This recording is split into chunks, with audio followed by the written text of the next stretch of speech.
बच्चों सो जाओ वरना जावेद इकबाल आ जाएगा। 100 बच्चों का कातिल, पाकिस्तान का सबसे खतरनाक इंसान जावेद इकबाल।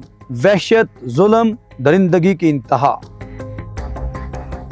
नाजरीन, एक ऐसा कातिल जिसने मासूम बच्चों को निशाना बनाया, एक ऐसा दरिंदा जिसने पूरे पाकिस्तान को खौफ में मुब्तला कर दिया। लाहौर की गलियों में छुपे इस वहशी की कहानी सुनकर आपके रोंगटे खड़े हो जाएंगे।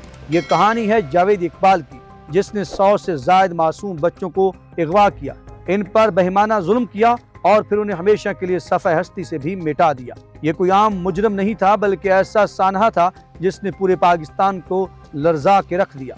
1999 की एक यख बरसता शाम में लाहौर के एक अखबार के दफ्तर में एक ऐसा खत पहुंचा जिसने सबके रोंगटे खड़े कर दिए। ये खत किसी और का नहीं बल्कि खुद जावेद इकबाल का था, जिसमें इसने एक नहायत संगीन एतराफ़ किया था। इसने लिखा था कि इसने 100 मासूम बच्चों को कत्ल किया, इनकी लाशों को तेजाब में पिघला दिया और सबूत के तौर पर इनके कपड़े अपने पास रखे। पहले तो पुलिस को लगा कि शायद ये किसी बीमार ज़हन का मजाक है, लेकिन जब पुलिस ने तहकीकात की तो इंकशाफात ऐसे थे कि सबके होश उड़ गए। जावेद इकबाल 1956 में लाहौर के एक मुतवस्सित तबके के घराने में पैदा हुआ। इसके वालिद एक कामयाब कारोबारी शख्सियत था और खानदान खुशहाल था, लेकिन जावेद इकबाल का जहन आम बच्चों जैसा नहीं था। इसके अंदर एक अजीबो गरीब जुल्म का उनसर छुपा हुआ था, जो वक्त के साथ परवान चढ़ता रहा। बचपन ही में वो चालाक और मकार तबीयत का हामिल था और जैसे जैसे बड़ा हुआ वो धोखाधड़ी और मुजरमाना सरगर्मियों की तरफ बढ़ता चला गया।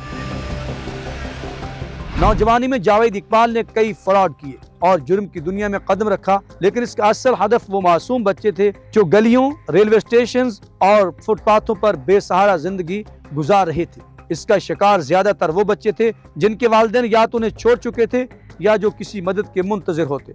वो इन बच्चों को सबज बाग दिखाता, उन्हें खाने, रिहाइश और बेहतर मुस्तकबिल का लालच देता और फिर उन्हें अपने भयानक जाल में फंसा लेता। जावेद इकबाल का शिकार बनने वाले ज्यादातर बच्चे 6 से 16 साल की उम्र के होते थे।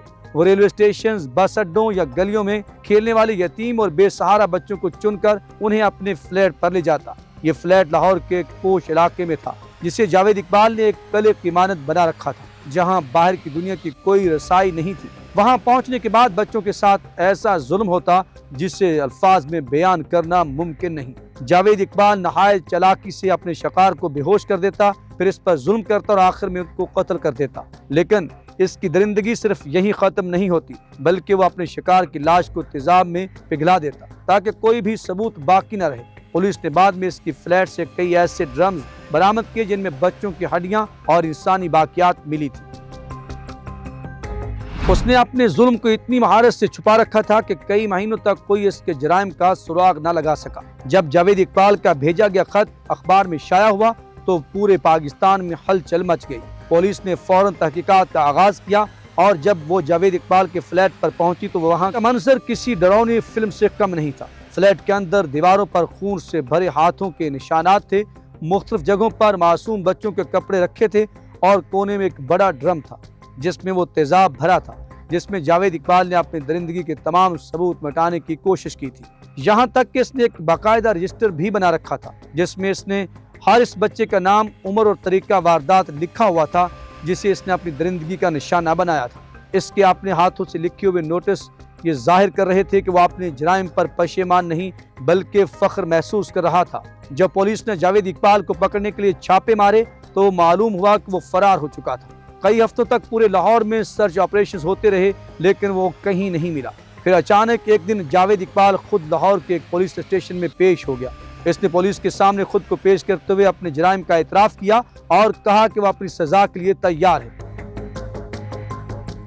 अदालत में जब केस चला तो पूरे मुल्क की नजरें इस पर जमी हुई थी। बिलाखिर अदालत ने जावेद इकबाल को सजाए मौत सुनाई और फैसला कर दिया कि इसे भी वैसे ही कत्ल किया जाए जैसे इसने मासूम बच्चे के साथ किया था। लेकिन किस्मत को शायद कुछ और ही मंजूर था। 8 अक्टूबर 2001 को लाहौर के कोट लखपत जेल में जावेद इकबाल की लाश पुरअसरार हालात में मुर्दा पाई गई। इब्तदाई रिपोर्ट्स के मुताबिक इसे खुदकुशी करार दिया गया, लेकिन कई लोग आज भी मानते हैं कि इसे कत्ल किया गया था। कुछ का कहना था कि जेल में मौजूद कैदियों या पुलिस एहलकारों ने इसे सजा दी क्योंकि वो इसके संगीन जराइम को बर्दाश्त नहीं कर सकते थे। जावेद इकबाल की मौत ने कई सवालात को भी जन्म दिया। क्या इसे अदालत की जानिब से दी जाने वाली सजा मिलनी चाहिए थी या जेल में इसका कत्ल ही इसका असल अंजाम था?